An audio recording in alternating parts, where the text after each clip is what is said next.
ये एक झूठा प्रोपेगेंडा बीजेपी आरएसएस ये कर रही है पूरे देश में। जैसा हिंदू धर्म में प्रॉपर्टीज दान दी जाती है, वैसा ही मुस्लिम धर्म में ये दान दी गई प्रॉपर्टी है। ये आर्टिकल 26 का वायलेशन है। आर्टिकल 26 में लिखा गया कि कोई भी रिलीजियस डिनोमिनेशन अपने मजहब पे भी चल सकता और अपने जो इमूवेबल मूवेबल प्रॉपर्टीज में उसको एडमिनिस्टर कर सकता। तिरुपति के प्रसाद में घी में एनिमल फैट आया तो एतराज हो रहा है, बिल्कुल सही है, नहीं होना चाहिए अगर हुआ तो। मगर आप हमारे धर्म के संस्थानों में आप कैसे नॉन मुस्लिम को बनाएंगे? ये एक झूठा प्रोपेगेंडा बीजेपी आरएसएस ये कर रही है पूरे देश में कि वक्फ प्रॉपर्टी जो है वो एक प्राइवेट प्रॉपर्टी है। बीजेपी इसको ऐसा बता रही है कि ये गवर्नमेंट प्रॉपर्टी है, तो ये एक प्राइवेट प्रॉपर्टी है, नंबर वन। दूसरा, एक झूठा प्रोपेगेंडा बीजेपी आरएसएस और उनके अलाइज की तरफ से किया जा रहा है कि वक्फ बोर्ड के पास देश में 9,40,000 एकड़ जमीन है। ये एक अफवाह फैलाई जा रही है कि 9,40,000 है, कितने 32 स्टेट वक्फ बोर्ड में। अगर आप तमिलनाडु, आंध्रा, तेलंगाना और ओडिशा के 13 हिंदू एंडोमेंट बोर्ड की प्रॉपर्टीज को ले लिए तो यहीं पर 10 लाख एकड़ जमीन हो जाती है। तो ये झूठा प्रोपेगेंडा किया जा रहा है कि आर्मी, रेलवेज के बाद वक्फ बोर्ड। भाई, आप तमिलनाडु, आंध्रा, तेलंगाना और ओडिशा में सिर्फ 13 प्रॉपर्टीज को कैग ने देखा। इन चारों को आप मिला लीजिए, 10 लाख एकड़ हो जाती है। पांचवी बात यह है कि ये जैसा हिंदू धर्म में प्रॉपर्टीज दान दी जाती है, वैसा ही मुस्लिम धर्म में ये दान दी गई प्रॉपर्टी है। अब उसमें गवर्नमेंट का इंटरफेरेंस क्यों हो रहा है? ये आर्टिकल 26 का वायलेशन है। आर्टिकल 26 में लिखा गया कि कोई भी रिलीजियस डिनोमिनेशन अपने मजहब पे भी चल सकता और अपने जो इमूवेबल मूवेबल प्रॉपर्टीज में उसको एडमिनिस्टर कर सकता। तो ये जो नरेंद्र मोदी की सरकार है वो वक्फ प्रॉपर्टीज को बचाने के लिए, वक्फ प्रॉपर्टीज को डेवलप करने के लिए, वक्फ प्रॉपर्टीज में एफिशिएंसी लाने के लिए ये बिल नहीं लाई है। ये बिल इसलिए लाया गया है ताकि हमेशा के लिए वक्फ बोर्ड को ख़त्म कर दिया जाए। इसकी मिसाल आपके सामने दे रहा हूं। 1995 एक्ट में वक्फ बाय यूज़र है, यानी कोई चीज़ के इस्तेमाल करने की वजह से वो प्रॉपर्टी वक्फ हो जाती है। सर, नमाज हो रही है एक जगह पर, यतीम खाना है, कब्रस्तान है। अब बीजेपी इस बिल में वक्फ बाय यूज़र ख़त्म कर रही है। वैसे अगर आप हिंदू धर्म में देखेंगे, कई एंडोमेंट बोर्ड्स में देखेंगे, वहाँ पर बाय यूसेज वो प्लेस रिलीजियस हो जाती है। लॉ में है हिंदू धर्म के एंडोमेंट में। अब आप मेरे को बताइए, एक एग्जाम्पल दे रहा हूँ। उत्तर प्रदेश में 1,21,000 रजिस्टर्ड वक्फ प्रॉपर्टीज है सुन्नी वक्फ बोर्ड में। उसमें से 1,12,000 तो वक्फ बाय यूज़र है।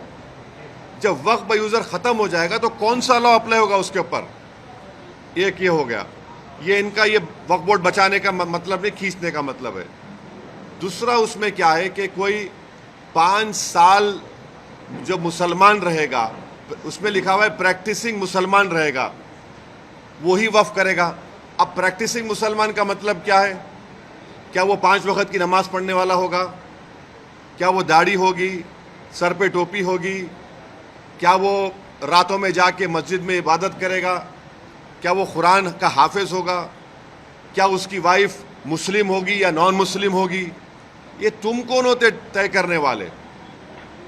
5 साल प्रैक्टिसिंग मुस्लिम है ना, ये देख लो आप। अच्छा, कोई ऐसा लॉ हिंदू धर्म में नहीं है, कोई भी कभी भी दान दे सकता है।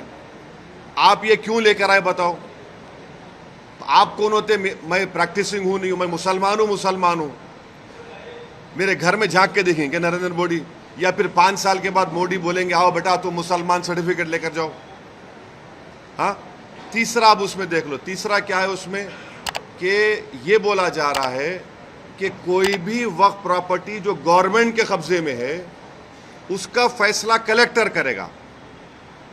अब आप मेरे को बताइए, कलेक्टर खुद गवर्नमेंट का होता है, एग्जीक्यूटिव का, क्या कलेक्टर अपने मामले में जज बन सकता है क्या? ये तो प्रिंसिपल्स ऑफ नेचुरल जस्टिस के खिलाफ है। भाई आप में मेरा झगड़ा होगा तो आप जज कैसे बनेंगे? तो कलेक्टर को इख्तियार दे रहे हैं कि कलेक्टर तय करेगा। अच्छा, फिर सर्वे कमिश्नर होता है जो सर्वे करता है प्रॉपर्टीज को, ये बोल दिया कि नहीं सर्वे कमिश्नर नहीं करेगा, कलेक्टर करेगा। सर्वे कमिश्नर एक अलग होता है डिपार्टमेंट, उसको खत्म कर रहे हैं। क्यों कर रहे हैं भाई आप उसको? फिर आप ये कर रहे हैं कि स्टेट वक्फ बोर्ड, सेंट्रल वक्फ काउंसिल में वहां पर सिर्फ एक नॉन मुस्लिम मेंबर होता है, वो मिनिस्टर होता है, बाकी के पूरे जितने कैटेगरीज है उसमें मुसलमान होता है। आप उसको ख़त्म करके मेजॉरिटी नॉन मुस्लिम को मेंबर बनाना चाह रहे हैं। स्टेट वक्फ बोर्ड में पूरे मुस्लिम मेंबर्स होते हैं, उसको आप क्या कर रहे हैं? आप उसमें से कम 8 या 9 नॉन मुस्लिम को अपॉइंट करना चाह रहे हैं। स्टेट वक्फ बोर्ड में इलेक्शन होता है मुतवल्ली कैटेगरी का, एमएलए एमपी कैटेगरी का और बार काउंसिल का, आप नॉमिनेट करेंगे। अच्छा, नॉमिनेट क्यों करना चाह रहे हैं? अगर आप वक्फ बोर्ड का एक्ट देखेंगे तो वक्फ बोर्ड में आपकी प्रॉपर्टी वक्फ है, मैं उसको डायरेक्ट मैनेजमेंट में 5 साल के लिए ले सकता हूं। जब मैं अपने लोगों को नॉमिनेट कर दूंगा उसमें तो मैं डायरेक्ट मैनेजमेंट ले लूंगा, इनकी नीयत खराब है उसमें। फिर आप ये कह रहे हैं कि कोई हिंदू वक्फ नहीं कर सकता। क्यों नहीं कर सकता हिंदू वक्फ? हिंदू वक्फ कर सकता है, वो मुतवल्ली भी बन सकता है, मगर आप हिंदू वक्फ नहीं कर सकता, उसको ख़त्म कर रहे हैं और हिंदू को मेंबर बनाना चाह रहे हैं आप। सेंट्रल वक्फ काउंसिल लेके देयर शेल बी, शेल का मतलब मैंडेटरी अंग्रेजी में, 2 मेंबर रहेंगे मिनिमम। फिर ये झूठा प्रोपेगेंडा बीजेपी की कि हम महिलाओं को बना रहे हैं, वो पढ़ते नहीं है। ऑलरेडी महिला का प्रोविजन है। क्या प्रोविजन है? अब ये बोल रहे कि 2 बनाएंगे। अभी जो प्रोविजन है एटलीस्ट 2, यानी 2 से बढ़ सकते, आप 2 कर दिए खाली उसको। वक्फ का एक ट्राइब्यूनल है, अब ट्राइब्यूनल में झूठा प्रोपेगेंडा करते हैं कि ये इसका डिसीजन फाइनल होता है।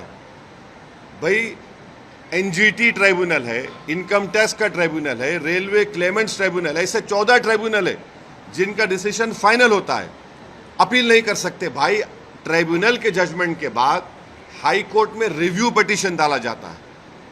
अपील करने से तो लाखों केस कोर्ट में है और रिव्यू पिटीशन में हाई कोर्ट पूरा रिकॉर्ड मंगा सकता है, तो ये वक्फ के फेवर में नहीं है। फिर इसमें आपने एक कानून लेकर आए। अभी कानून क्या है कि अगर कोई वक्फ की जायदाद को चोरी से बेचता है उसको 2 साल का रिगरस इम्प्रिजनमेंट, नॉन बेलेबल। अभी मोदी जी के दिमाग में ख्याल आया, क्या ख्याल आया कि तू वक्फ बोर्ड की जायदाद को बेच दे। मोदी है तो मुमकिन है, क्या मुमकिन है कि तेरे को 2 साल नहीं, सिंपल इम्प्रिजनमेंट, तेरे को बेलेबल हो जाएगा। तो वक्फ के मफाद में क्या हो रहा है? ट्राइब्यूनल है वक्फ का ट्राइब्यूनल, उसमें एक डिस्ट्रिक्ट जज सीजे अपॉइंट करते हैं हाई कोर्ट के, एक इस्लामिक नॉलेज का जानकार और एक एमिनेंट पर्सन। अब आप क्या करते हैं? रिटायर्ड डिस्ट्रिक्ट जज, रिटायर्ड गवर्नमेंट एम्प्लॉय, कैसे होगा? फिर अगर आपकी कोई वक्फ की प्रॉपर्टी है, मैं जाके कंप्लेन करता हूं कि ये वक्फ नहीं है, तो collector will order an inquiry. अच्छा, pending inquiry your property will not be वक्फ की एक्ट में बोल रहे, बिल में बोल रहे, and there is no time limit for that inquiry and the collector will do the inquiry as he deems fit. इसका क्या मतलब? यानी आपके प्रॉपर्टी को मैं कंप्लेन कर दिया कि वक्फ नहीं है, तो कलेक्टर साहब 10 साल ले लेंगे, तब भी वक्फ नहीं रहेगा, वो अपने कंट्रोल में, उनके कंट्रोल में आ जाएगा।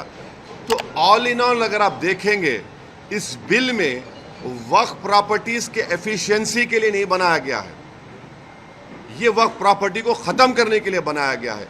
अब हिंदू मेंबर्स को या नॉन मुस्लिम मेंबर्स को अपॉइंट कर रहे हैं। भाई आप उत्तर प्रदेश में जाइए, उत्तर प्रदेश में जो काशी बोर्ड है वहां पर तो क्लियर लिखा हुआ है कि he has to be Hindu. अगर वो हिंदू धर्म छोड़ेगा तो मेंबरशिप चले जाएगी। फिर आप देख लीजिए जाकर, आप ये जो आपका तमिलनाडु का एक्ट है, तेलंगाना का इंडोमेंट एक्ट है, आंध्रा का है, उड़ीसा का है, इसमें सब लिखा गया कि only Hindu will become the member. अच्छा, हिंदू की परिभाषा क्या है संविधान में? हिंदू, सिख, बौद्ध और जैन, मगर इन मंदिरों में सिर्फ हिंदू बनेगा मेंबर। अब मिसाल के तौर पर मुंबई में ट्रस्ट में है आपका कौन सा मंदिर है? सिद्धि विनायक है। गुजरात में सोमनाथ की मंदिर, वो भी ट्रस्ट में आता। वहां पर आप किसको बनाते मेंबर? आप एक बात समझिए, तिरुपति के प्रसाद में घी में एनिमल फैट आया तो एतराज हो रहा है, बिल्कुल सही है, नहीं होना चाहिए अगर हुआ तो, मगर आप हमारे धर्म के संस्थानों में आप कैसे नॉन मुस्लिम को बनाएंगे? प्रसाद में आप बोल रहे कि एनिमल फैट आ गया तो गलत है, बोल हम भी मानते गलत है, नहीं आना चाहिए, उनकी आस्था है, मगर यहां पर हमारी आस्था, हमारे धर्म में ये तो वक्फ बोर्ड तो मुस्लिम धर्म का हिस्सा है। तो इसलिए ये जो बिल मोदी लाए हैं, उनकी सरकार लाई है, वो वक्फ प्रॉपर्टीज को छीनना चाह रहे। अच्छा, अभी हाजी मलंग की दरगाह है, एकनाथ शिंदे का स्टेटमेंट है कि दरगाह नियम नहीं मानते। अब ये कानून बनेगा तो कलेक्टर साहब के पास जाएंगे, कोई कलेक्टर बोलेगा नहीं नहीं ये दरगाह नहीं है, ये तो कुछ और है, या इंक्वायरी ऑर्डर कर देगा। ये कैसे होगा बताइए आप? अच्छा, एक मिनट ठहरिए, इसमें एएसआई के प्रोटेक्टेड मॉन्यूमेंट्स भी है। एएसआई चाहता है कि पूरा निकाल दिया जाए वक्फ बोर्ड से। एएसआई का सेक्शन 16(1) पढ़िए आप, वो ये बोलता है कि the religious character of any protected monument can never be changed. तो ये इसीलिए हम कह रहे हैं कि ये वक्फ बिल जो नरेंद्र मोदी लाए हैं, वो वक्फ की प्रॉपर्टीज को बचाने के लिए नहीं, वक्फ के प्रॉपर्टीज को एफिशिएंट बनाने के लिए नहीं। अच्छा, जो वक्फ बोर्ड को मुतवल्ली 7% देते थे अपने इनकम का, उसको आप 5% कर दिए। ये कौन सा वक्फ के मफाद में काम कर रहे बताओ आप?